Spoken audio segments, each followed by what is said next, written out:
El tema que tenemos hoy es introducción a la salud socioambiental y un poco el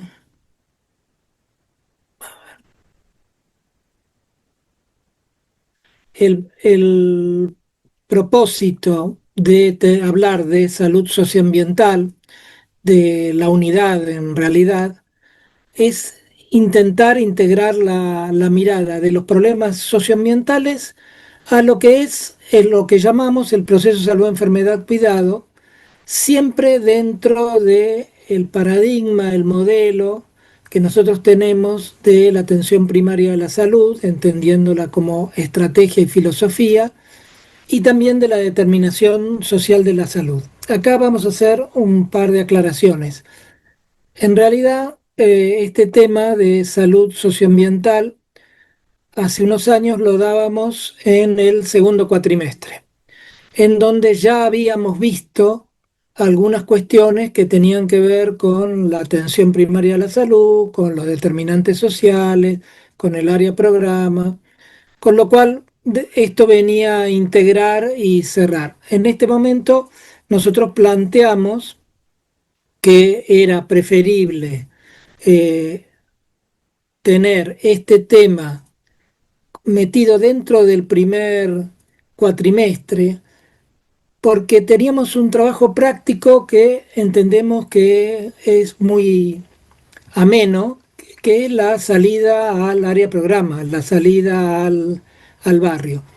Es posible que les toque esta semana, es posible que les toque la semana que viene, dependiendo de si hubo atraso en función de los feriados que tuvimos las últimas 2 semanas, pero un poco esta es la razón por la cual lo incluimos en el primer cuatrimestre. Puede ser que haya algunos desfasajes entonces en cuanto a los conceptos, no me voy a detener demasiado, todo se va a ir integrando a medida que sigamos desarrollando la cursada.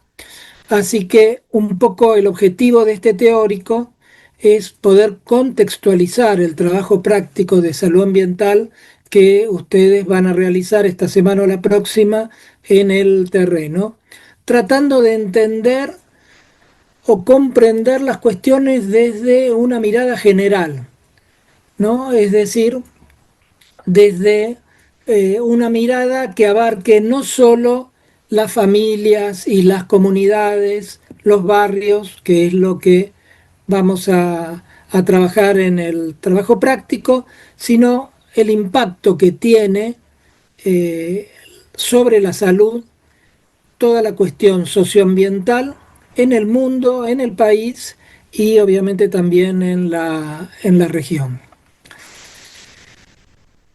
¿Hablamos de salud ambiental o salud socioambiental? Vieron que el trabajo práctico se llama salud ambiental, este teórico lo estamos llamando salud socioambiental, y lo importante es que tengamos en claro de qué se trata, ¿sí? Hasta antes de la pandemia, hasta el 2019, en la OMS uno podía encontrar esta definición que de alguna manera habían adherido muchas otras organizaciones. La salud ambiental como aquella que está relacionada con los factores físicos, químicos, biológicos, externos de la persona, que engloba factores ambientales que incidían en la salud, pero fíjense, queda excluido, según esta definición, cualquier comportamiento no relacionado con el medio ambiente, cualquier comportamiento relacionado con el entorno social y económico y con la genética. Esto es un poco contradictorio, ¿no es cierto? Fíjense las cifras que da la propia Organización Mundial de la Salud, por lo menos hasta el 2020, antes que se produjera la pandemia. Un 24% de la carga de morbilidad, o sea, de enfermedad mundial, calculada mediante los años de vida sanos perdidos, ¿no? Y el 23% de todos los fallecimientos. Todo eso atribuible a factores ambientales, así como a que de las 100 o 102 principales enfermedades de la Clasificación Internacional de Enfermedades, 85 de ellas tienen factores de riesgo que uno podría clasificar de ambientales.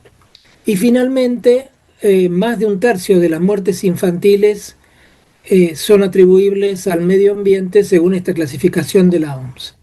Ahora, ¿cuáles son estas muertes? ¿Por qué estamos hablando de que no intervienen los comportamientos humanos? Bueno, está claro que es muy cuestionable esto. Estas son las 10 principales muertes relacionadas con el medio ambiente y fíjense que en primero y segundo lugar las enfermedades vasculares, ACV y la cardiopatía isquémica. Tercero, las lesiones no intencionales. Cuarto, cáncer, enfermedades respiratorias. Si esto, uno, dos, tres, cuatro, lo relacionamos, por ejemplo, con el tabaquismo o con la contaminación ambiental producida por nosotros mismos, está claro que esto depende de los comportamientos humanos, depende de los comportamientos sociales. Cuando hablamos de lesiones no intencionales, está bien que si hay una colisión, un auto me atropella, hay un daño físico, pero el tránsito es una construcción humana. Alguien maneja, esto depende de los comportamientos y las sociedades humanas. Por eso esta cuestión de llamar socioambiental a los efectos de enfatizar que hay una determinación social importante y fundamental acerca de lo que ocurre en el ambiente. ¿Sí? No son contradictorios los términos en la medida que entendamos, ¿sí?, que las sociedades influyen, condicionan, determinan lo que nos pasa en el ambiente y la salud y la enfermedad que ahí se produce está directamente relacionada. Eh, Rápidamente retomamos algunas cosas que ustedes de hecho ya conocen. Cuando Marc Lalonde habló de los grupos de determinantes en el 1974, esto ya lo vieron ustedes, bueno, está claro que lo que más se resaltó era esto del estilo de vida, los hábitos de vida en cuanto al peso en la mortalidad y el poco gasto en salud. Sin embargo, algo similar podríamos decir que ellos ya estaban viendo qué estaba pasando con el ambiente, ¿sí? Y el ambiente físico, químico, biológico, psicosocial, cultural, claramente una mirada socioambiental. El 20% casi de la mortalidad, uno de cada 5 fallecimientos, ¿sí?, estaba relacionado con el medio ambiente y el gasto en salud casi tan bajo como el relacionado con el estilo de vida. Ya se lo estaba viendo en documentos que ustedes, por lo menos esto lo han visto seguramente en IEM, eh, de hace varios años. APS, ya han visto algo en IEM, lo vamos a volver a retomar. Fíjense las actividades mínimas que propone Alma Ata desde el año 1978. ¿Cuántas de ellas podríamos decir que están directamente relacionadas con el medio ambiente? Como esta no es una clase presencial y cuesta que sea interactiva, las voy a marcar. Fíjense a ver si están adecuados, ¿sí? De hecho, el suministro de agua potable es prioritario, es prioritario para la salud en cualquier comunidad, en cualquier sociedad, ¿sí? La nutrición, la educación. La prevención y lucha contra las enfermedades endémicas locales. Esto me interesa que cuando hagamos el trabajo práctico, cuando estemos en terreno, revisemos un poco cuáles son las enfermedades endémicas locales. ¿Alguien quiere mencionar alguna? Tienen posibilidad de mencionar las endémicas locales de la región. ¿Ser el dengue, profe? Bueno, el dengue nos está llegando, sí, en efecto. Esta es una de las que vamos, me interesa que sepamos algo de ellas, no tenemos que profundizar mucho. Bien, ¿qué más? Puede ser que el hantavirus. El hantavirus también. Sí, señor, el hantavirus. ¿Alguien más iba a hablar?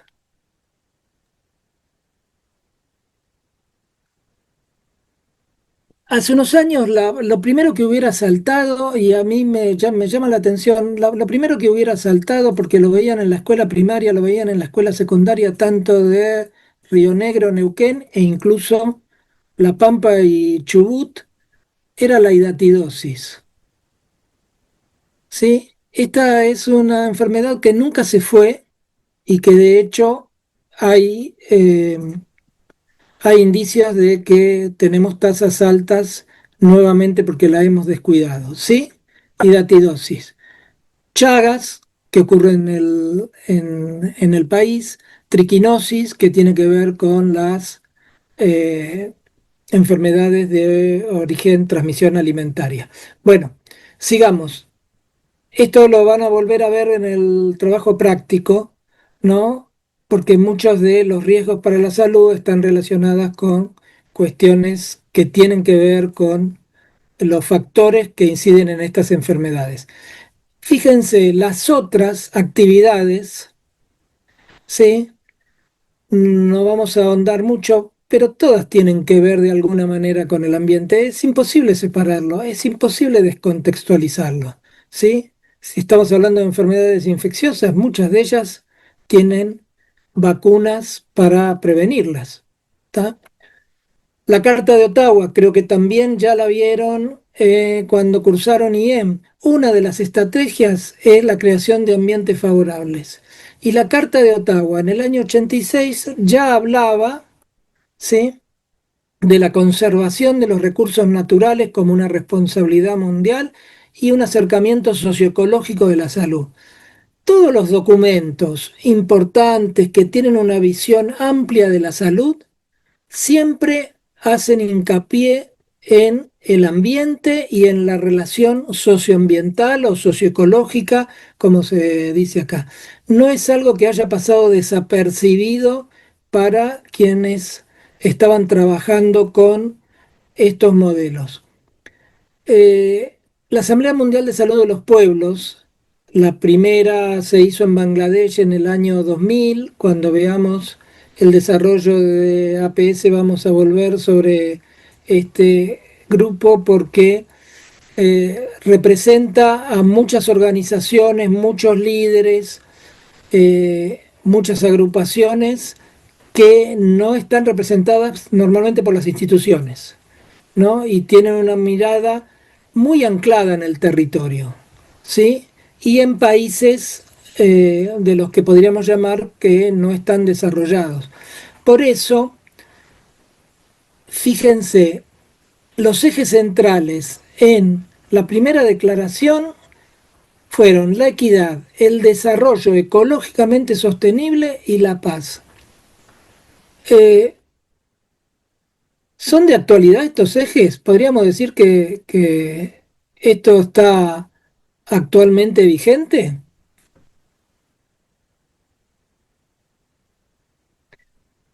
Bueno, me contesto yo. A Sí, mí me parece que sí. Tenemos problemas con la paz en este momento del mundo.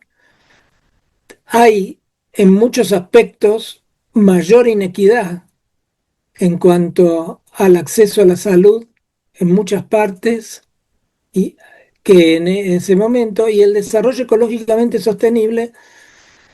Bueno, de esto es lo que nos estamos ocupando, tenemos problemas.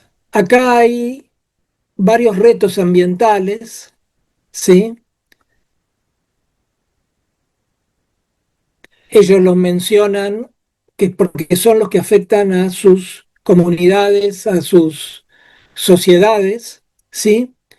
Y hace un llamado, como es una declaración, hace un llamado a los pueblos del mundo que hace cosas, que dice cosas concretas que los afectan.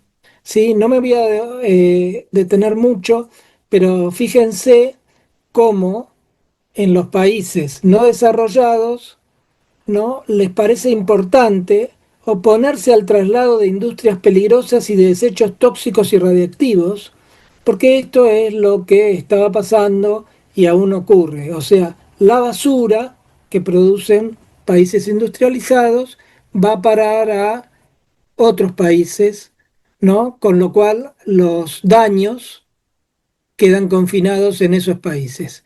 Actualmente, de hecho, se están trasladando las empresas, las fábricas que contaminan a países no industrializados, que es más barato que trasladar los desechos. Lamentablemente esa es la medida que se prioriza. Esto es de las Naciones Unidas.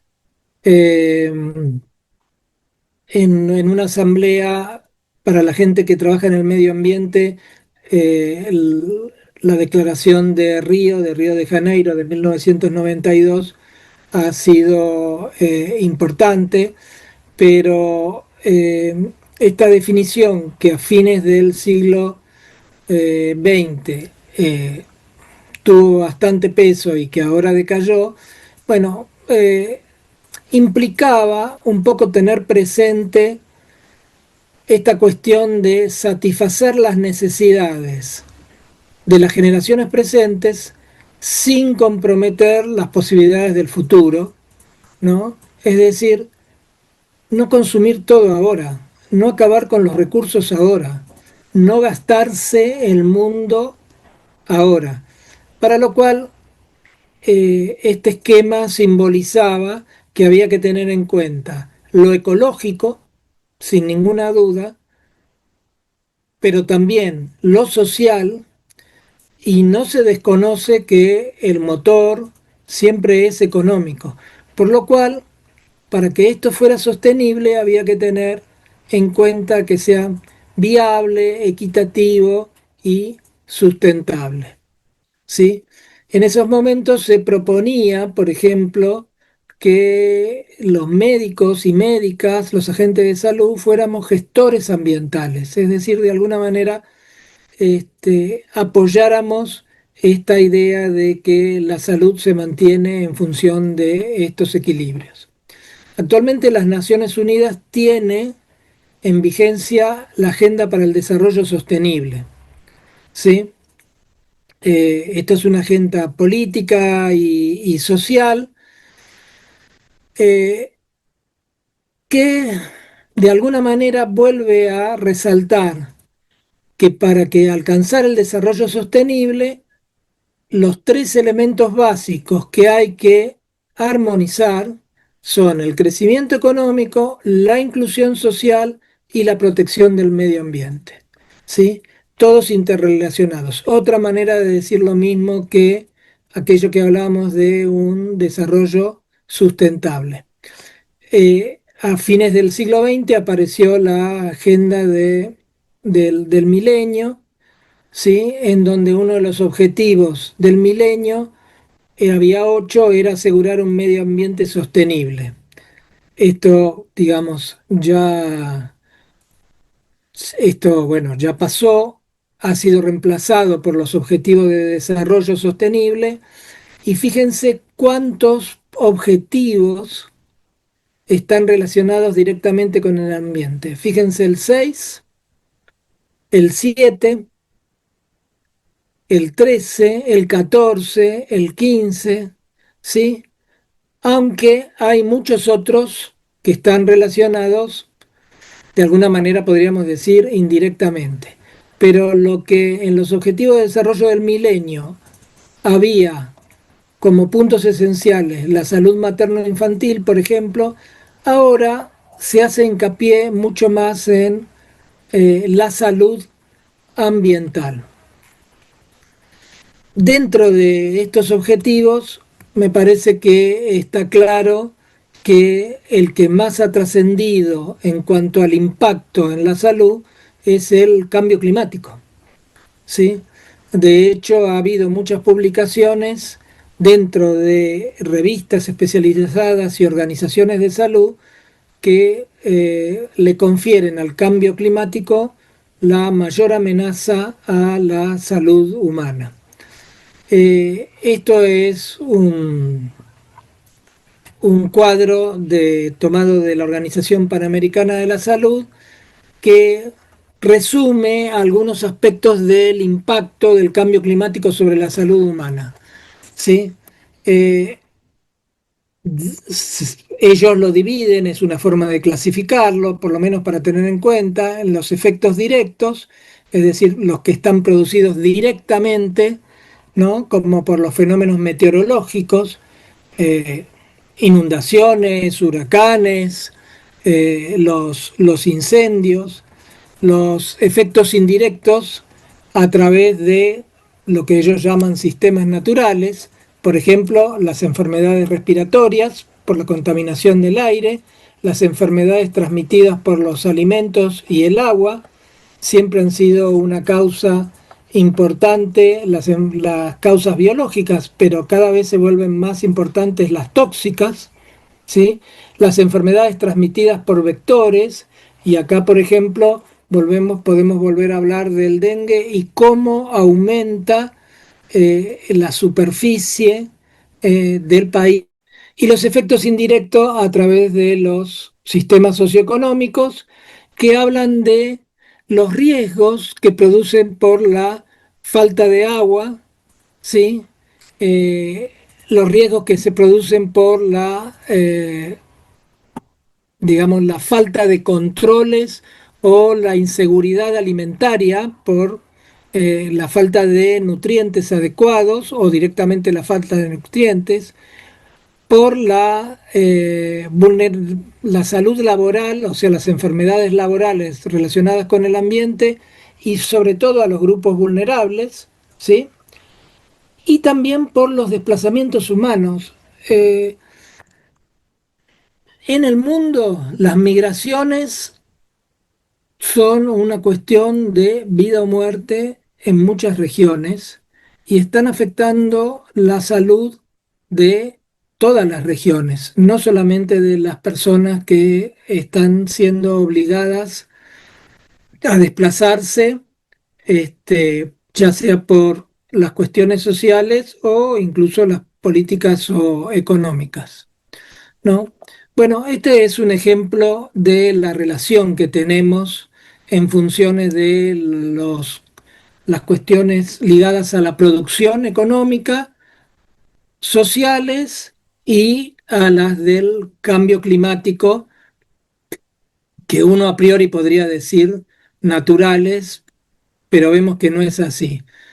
Si no hubiera deforestación, el monte nativo, no estamos hablando de bosque ni selva, sino simplemente el monte en que cubría gran parte de nuestro territorio en el país, absorbe 300 milímetros por hora cuando llueve, cuando cae agua. Pero si ese monte lo retiramos y queda el campo con pasturas, la capacidad de absorción se reduce realmente mucho, pero si a nosotros nos conviene sembrar soja, la capacidad de absorción se reduce enormemente, un 10% de lo que se reducía, de lo que podía absorber el monte nativo. ¿Sí? ¿Qué implica esto? Que las inundaciones no se producen por fenómenos naturales pura y exclusivamente. ¿Sí? Nosotros colaboramos enormemente para que se produzcan inundaciones en algunos lugares. ¿Por qué sembramos soja? Porque la soja tiene un valor comercial importante, la vendemos mejor que la carne, pero para sembrar soja necesitamos determinado clima y necesitamos combatir a las plagas, para lo cual los laboratorios químicos nos dieron algunas soluciones, como los organofosforados, que se usaron ampliamente en nuestra región también, insecticidas, herbicidas, y entre ellos posiblemente el más conocido de todos sea el glifosato, ¿no? El glifosato junto con otros como el malatión y el diacinón ha sido estudiado y cuestionado por muchas organizaciones y también por muchos expertos. Y la Organización Mundial de la Salud, a través de el IARC, que es un instituto especializado, eh, lo clasificó hace más de 10 años como probablemente cancerígeno para los seres humanos. No dijo que era cancerígeno, dijo que era probablemente cancerígeno. Andrés Carrasco fue en algún momento presidente del CONICET cuando estudió este tema en función de lo que estaba pasando en Santa Fe, Córdoba, Chaco, que es que eh, a los efectos de ampliar la superficie que se sembraba con soja, se utilizó grandes cantidades del glifosato y otros herbicidas, y las poblaciones empezaron a ver la aparición de determinadas enfermedades en niños, en mujeres embarazadas y en adultos, enfermedades degenerativas, cáncer, malformaciones. Bueno, esto hay gente que se puso a estudiar.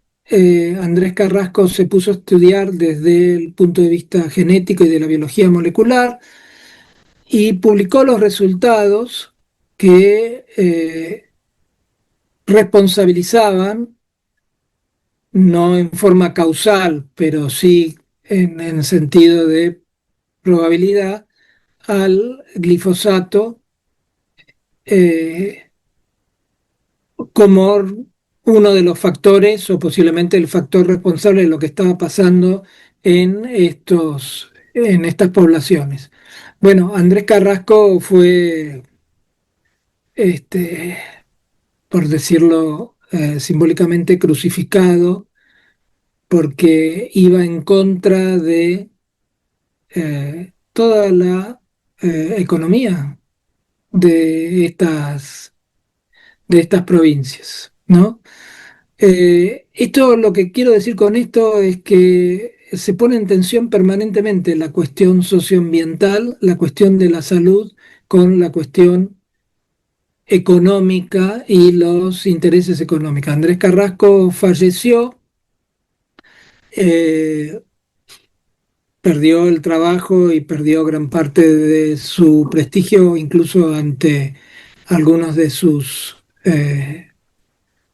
colegas.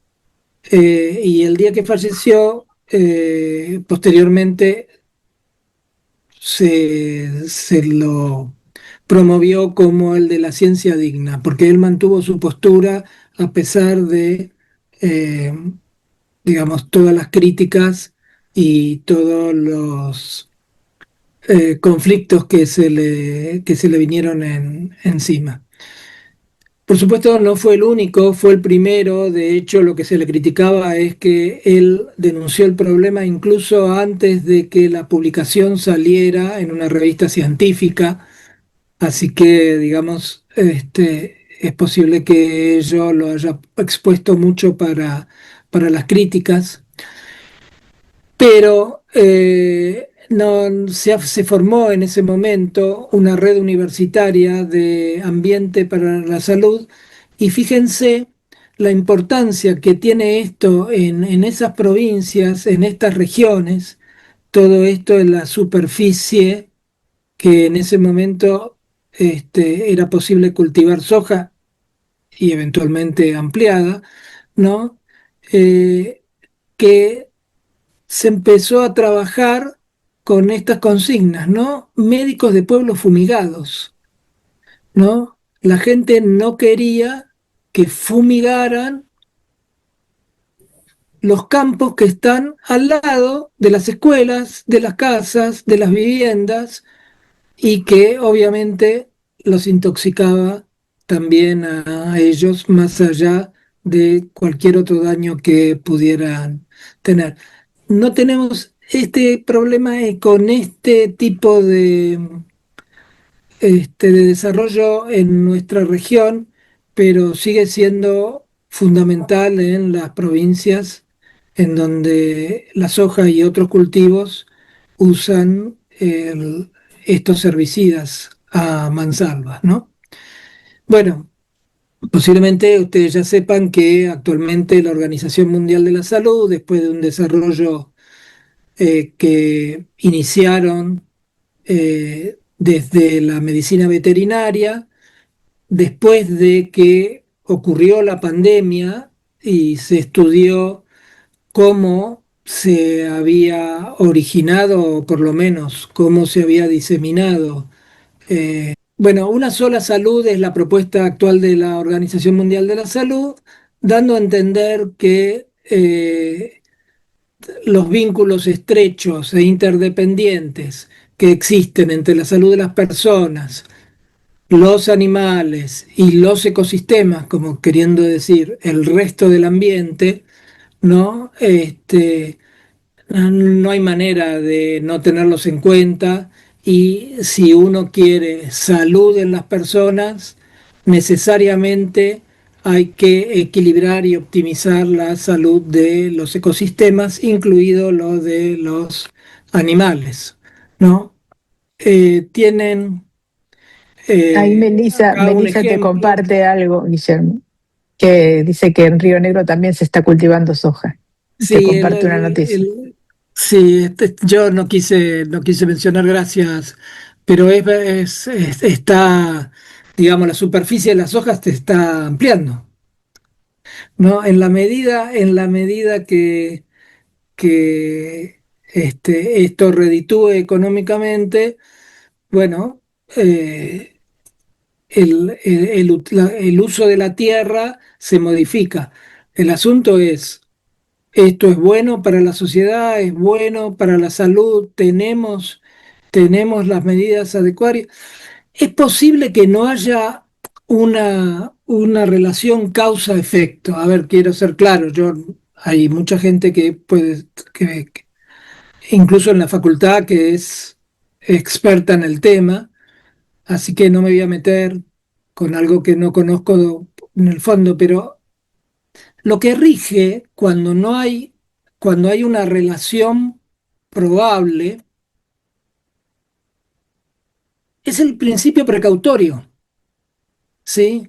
Si esto está viendo que probablemente haga daño, lo que debiera regir es el principio precautorio y no hay una evidencia de nivel uno o nivel A de que esto es así, no es una relación causa-efecto. En este momento, ustedes saben que el glifosato era producto de un laboratorio Monsanto. Monsanto actualmente lo compró Bayer. Bayer es una entidad mucho más poderosa. Bayer tiene más de 100.000 demandas en Estados Unidos, solo en Estados Unidos, y ha hecho ya arreglos multimillonarios en dólares para parar esas demandas, pero está litigando en la Corte Suprema de Estados Unidos para que estas demandas paren, ¿sí? ¿Qué quiero decir con esto? Que mientras existen organizaciones y estudios científicos que muestran la responsabilidad de los laboratorios y de los herbicidas en la producción de enfermedades, los laboratorios, las empresas están intentando de que esto no ocurra. Hay quien asemeja esto al caso del tabaco, cuando las empresas tabacaleras, la que de alguna manera salió a la luz con esto fue Philip Morris, negaba la existencia de sustancias cancerígenas o de responsabilidad en la producción del cáncer de pulmón. Bueno, esto es lo que está pasando. seguramente hay muchos más factores que están interviniendo, pero es un conflicto permanente entre la salud de las personas, del ambiente, de las sociedades y eh, el desarrollo o el interés económico de, vamos a poner, parte de las empresas, parte de las comunidades, parte de los países. Bueno, este es un gráfico que muestra o pretende mostrar algunos de los ejemplos de las interrelaciones. Esto es lo que van a encontrar en los documentos actuales, ¿sí? Es posible que también se quede corto, ¿no? Cuando uno habla de salud animal, salud humana y medio ambiente. No hay nada que quede fuera. Hay documentos de nación, hay documentos de las provincias que han tomado ya la idea de trabajar específicamente con el cambio climático, específicamente con un modelo de una sola salud y trabajar más fuertemente en el ambiente, tanto en Río Negro como en Neuquén. Hay dentro de la parte del Ministerio de Salud hay secretarías o subsecretarías o direcciones o desarrollos que tienen que ver con la salud y en el medio ambiente. Después yo les voy a dejar las referencias al final. Y en el año 2020 apareció la ley Yolanda, ¿sí? Que hace referencia a Yolanda Ortiz, que fue la primera secretaria de Ambiente por la década del 70 y la primera mujer que estaba en un gabinete en ese momento, ¿no? Y la idea de esta ley es, la idea tiene el mismo propósito que a lo mejor ustedes conocen, tienen las leyes con relación a la violencia de género, que fueron mucho más eh, difundidas, ¿no? La idea es que las personas que se desempeñan en la función pública sepan de qué se habla cuando se habla de desarrollo sustentable o sostenible, el cambio climático y la necesidad de cuidar a la salud de las sociedades y del ambiente, ¿no? Eh, la ley fue sancionada a fines del 2020, en noviembre del 2020, y obliga a todos los empleados en la función pública de todos los niveles y jerarquías de los poderes ejecutivos, legislativo y judicial de la nación a recibir capacitación en estos tres temas. Las provincias pueden adherir o no. No sé en qué medida se está aplicando ahora. Lo que quiero decir es que de alguna manera este tema, sobre todo después de la pandemia, estuvo en agenda y no sé en qué medida ahora ha dejado paso a ciertas prioridades eh, económicas en función de eh, lo que uno puede ver en el país, en la región, e incluso en el mundo. Bueno, esto no sé si ya lo vieron o lo conocen. La historia de las cosas tiene casi 20 años. Sin embargo, me parece que es muy claro y que de alguna manera cuenta con ejemplos de ese momento, de hace 20 años, mucho tiempo ha transcurrido para el celular, por ejemplo, ¿no? Cómo es lo que dan a llamar economía de materiales. Los cinco eslabones que tienen que ver con la extracción, producción, distribución, consumo y la producción de residuos, desechos o basura.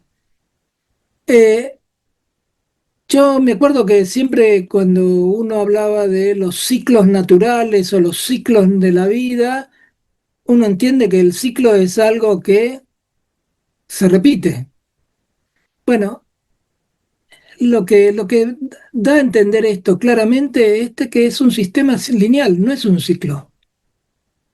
Un poquito de esto puede llegar a reciclarse, pero no es un ciclo, ¿no? Las conclusiones las pueden sacar ustedes mismos y ustedes mismas, pero esta es la base del sistema económico, social, que sustenta gran parte del daño a la salud y el medio ambiente. Cuando hagan el trabajo en terreno, muchas de las cosas para observar, muchas de las preguntas para hacer en la encuesta, tienen que ver con los componentes del saneamiento básico. Esto, de alguna manera, Salud los tiene desde siempre en cuenta, pero no siempre a la hora en momentos oportunos, ¿no? El abastecimiento de agua potable, la disposición adecuada de las excretas, la disposición adecuada de basura, la higiene de la vivienda, control de alimentos, tienen que ver con las enfermedades, muchas de las enfermedades que en los centros de salud, hospitales o en la comunidad aparecen o tratamos todos los días.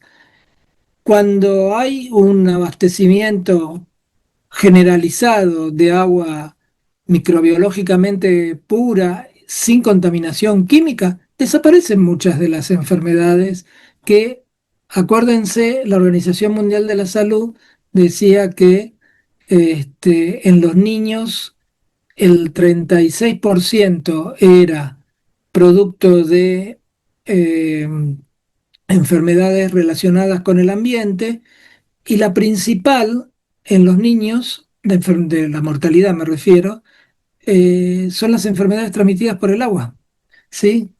Así que damos por sentado esto del abastecimiento de agua potable y tenemos problemas graves con el abastecimiento del agua potable en el mundo y habría que ver si no nos está llegando incluso a nuestra región, no solo el país. Bueno, otro de los documentos que tienen es Salud sin Daño, que es una forma de traer a primer plano esta cuestión de que los hospitales, los sistemas de salud, tenemos una responsabilidad que no podemos evitar. Nosotros, como sector salud, ¿sí? También producimos daño, también producimos contaminantes, no somos ecológicamente sustentables y por lo tanto somos una fuente de daño a nosotros mismos, salud laboral, y a las personas que atendemos. El ejemplo más claro es, por ejemplo, perdón, el ejemplo más claro que hasta hace pocos años incluso lo teníamos presente eran los termómetros de mercurio. ¿Sí?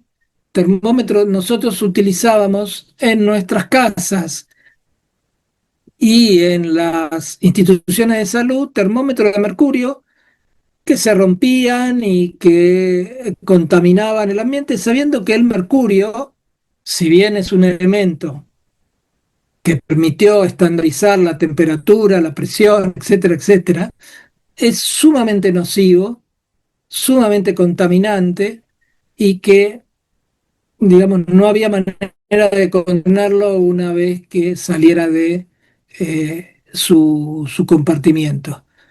Bueno, ya no tenemos termómetro de mercurio, quiero creer, pero producimos gran cantidad eh, consumimos gran cantidad de energía, producimos gran cantidad de contaminantes, producimos gran cantidad de basura y desechos y no siempre como instituciones de salud tenemos en claro que podemos hacerlo mejor.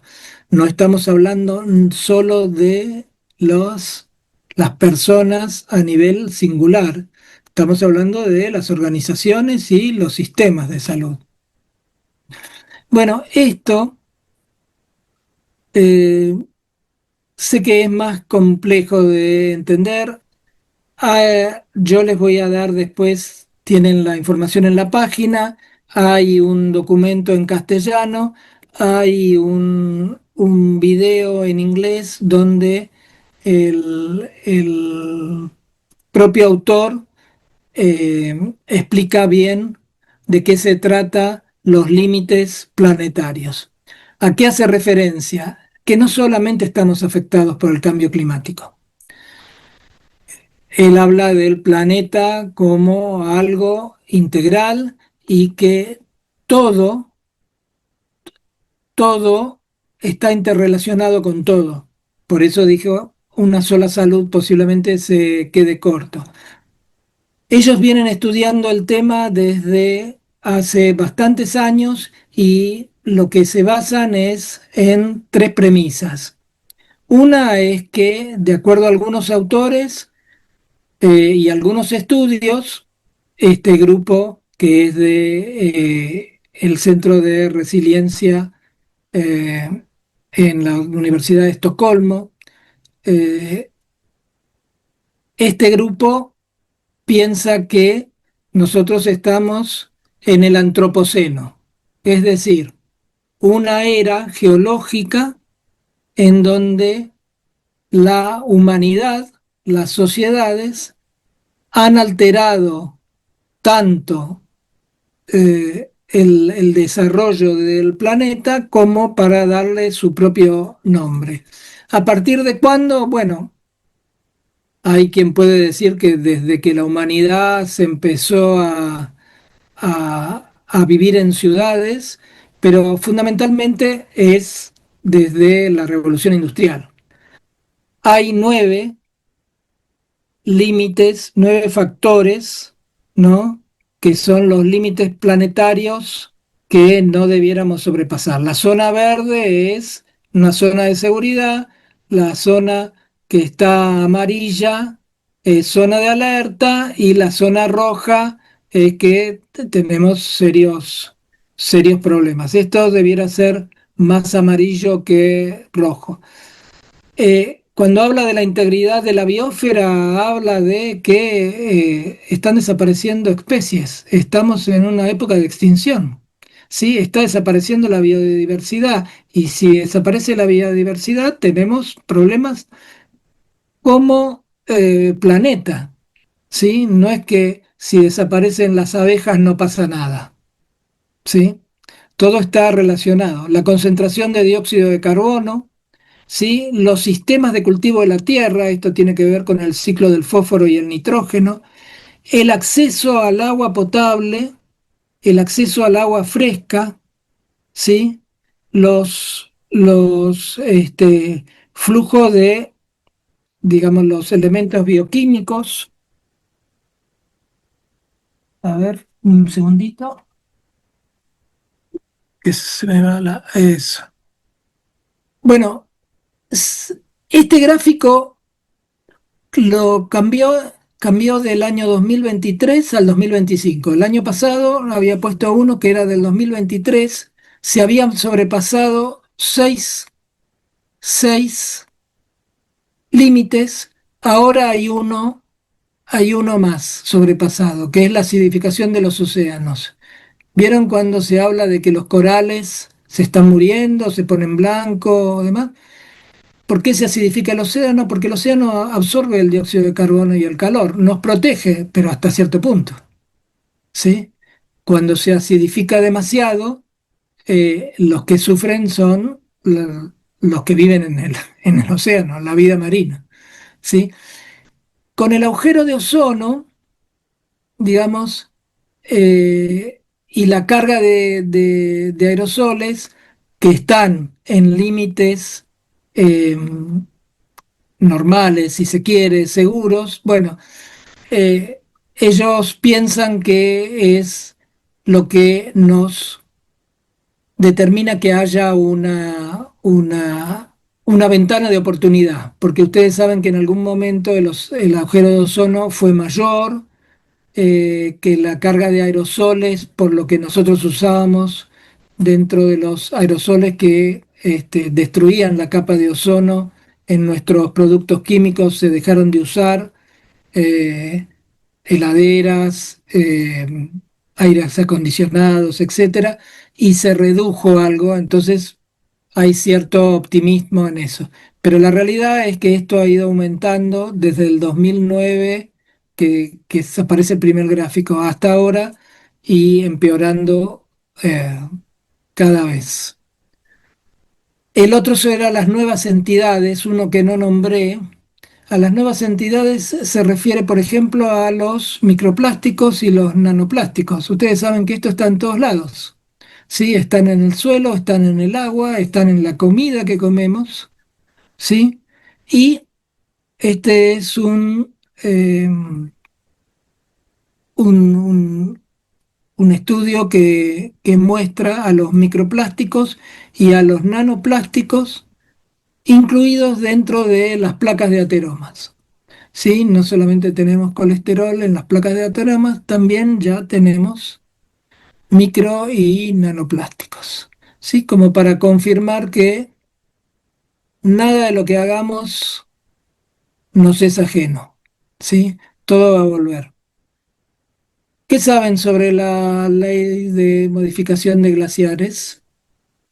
Bueno, para no extendernos mucho, esto es un tema que no es menor, es un tema que está poniendo en tensión esta cuestión de el beneficio económico para las sociedades, para las provincias, no estoy poniendo que sea para una sola persona, y el acceso al agua, ¿sí?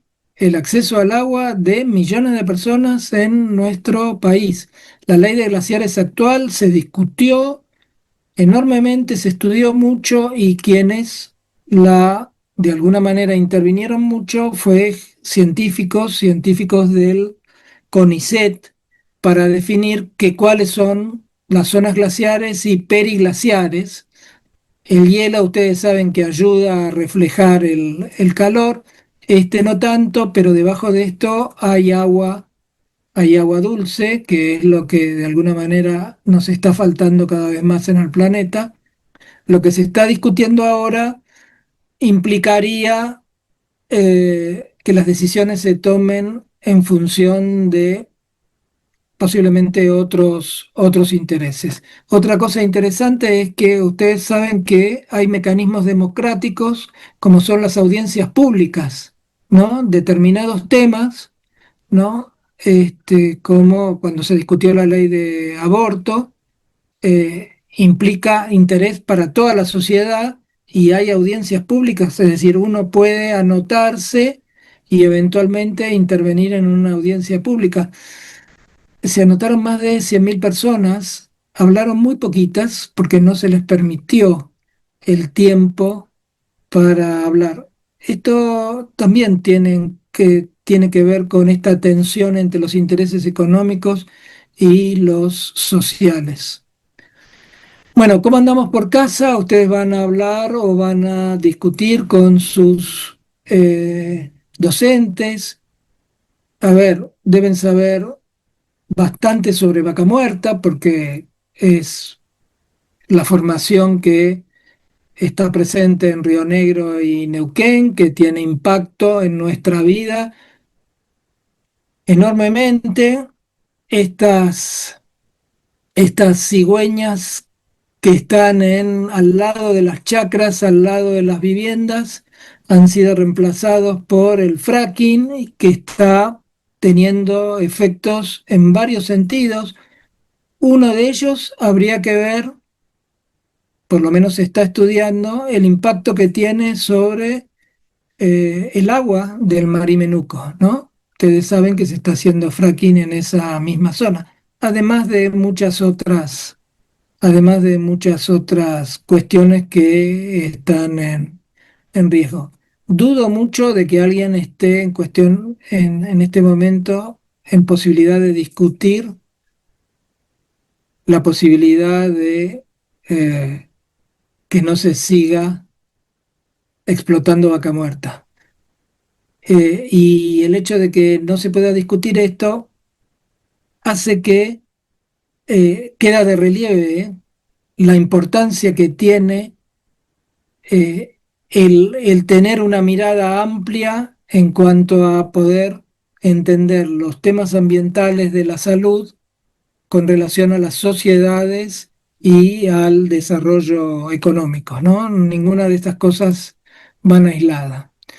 Eh, son ejemplos de hace algunos años. Eh, en 2017, en Nueva Zelanda, se le confirió personalidad jurídica y derechos humanos a un río, ¿sí? Lo mismo ocurrió en un estado de la India para los ríos Ganges y uno de sus afluentes, entidades humanas vivas. ¿Cómo tratamos el agua en este momento en nuestro país?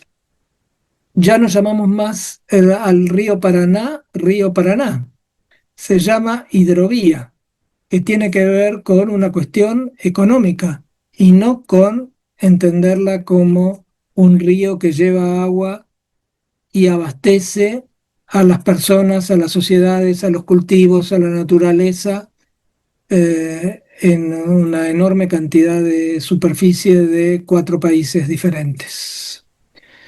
Esto era la Constitución de Ecuador. eh,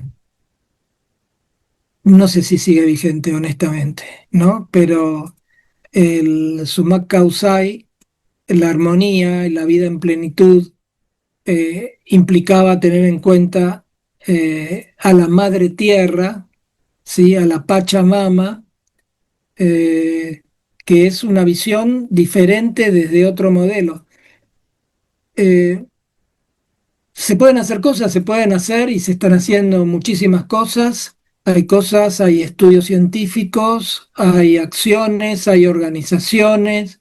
Por ahí nombramos a Salud Sin Daño, ustedes conocerán organizaciones ambientales, posiblemente la más conocida es Greenpeace, que está con el tema de los eh, la ley de glaciares en este momento. En algunos momentos ha habido proyectos de extensión. Este es uno, no es el último, ¿no? Pero muy interesante porque tiene que ver con cómo se integran las cuestiones de soberanía alimentaria y salud ambiental. Porque el término soberanía no está de más acá, ¿sí? Cuando hablamos de salud ambiental o socioambiental, también tiene que ver con esta soberanía. Si no sabemos qué estamos comiendo, ¿sí? Si no podemos garantizar el acceso al alimento, no tenemos soberanía alimentaria. Si no tenemos acceso al territorio, si no podemos decidir qué hacemos con el territorio, no tenemos soberanía. Si no podemos discutir es los problemas, porque no se nos da cabida en las audiencias, no tenemos soberanía. Y como a veces se habla de soberanía solamente cuando se conmemora el inicio de la guerra por Malvinas, que fue hace poco, el 2 de abril, eh, se me ocurrió volver a hablar de soberanía también a través de esta foto reciente, que es la que sacó el comandante de la nave Orión en la misión Artemis 2, que ustedes saben, en este momento está circundando la Luna, pero antes de eso sacó una foto, la primera que puse en, en la introducción a la presentación del mundo, y una que sacó de noche, o era de noche en esta parte, mejor dicho, del mundo, muestra las luces de las ciudades, ¿no? Del, del cono sur de Sudamérica, y Guillermo Abramson, del Instituto Balseiro, un astrónomo, también del CONICET, identificó estas luces identificó también esto, que son las luces de los pesqueros que pescan calamar con luces encendidas, ¿no? Explotando el mar argentino, podrían estar en lo que se llama la milla 201, o sea, fuera de las 200 millas marinas que es nuestra soberanía, pero en realidad desde hace décadas sabemos que permanentemente los pesqueros de varios países, entre ellos fundamentalmente los chinos, ¿no? Ingresan a nuestro mar argentino a depredar los recursos, a acabar con no solo con nuestra soberanía, sino fundamentalmente con gran parte de la fauna marina. No solamente se llevan calamares, todo está interrelacionado. Bueno, esta es una forma de también tratar los temas ambientales, movilizarse, discutir, conocer y de alguna manera rebelarse ante la idea de que la única prioridad está en el beneficio económico y que el costo sobre el ambiente, sobre las sociedades y sobre el mundo no tiene mucha importancia. Acá les dejo al final, después les va a quedar la presentación, después armamos el PDF, varias de las referencias de donde pueden sacar, si quieren, algunas ampliaciones o aclaraciones sobre lo que acá charlamos. Eh, de paso les aclaro, ustedes ya tienen en la PEDCO la ejercitación correspondiente a los primeros trabajos prácticos, en donde hay algunas preguntas o ejercicios que van a ser similares a los que pueden aparecer en los parciales, pero que además van guiando el estudio. Lo mismo va a pasar en función de salud ambiental y socioambiental. Así que, aunque hay mucha información, esto es solo una introducción, porque el tema es amplio y complejo, no lo vamos a desarrollar a lo largo de no solamente de nuestra cursada. Ustedes van a volver sobre esto. Lo que queremos es que tengan la mente abierta para comprender que lo que pasa a nivel local y a nivel regional eh, no puede recortarse de lo que está pasando en el mundo en función de estos factores.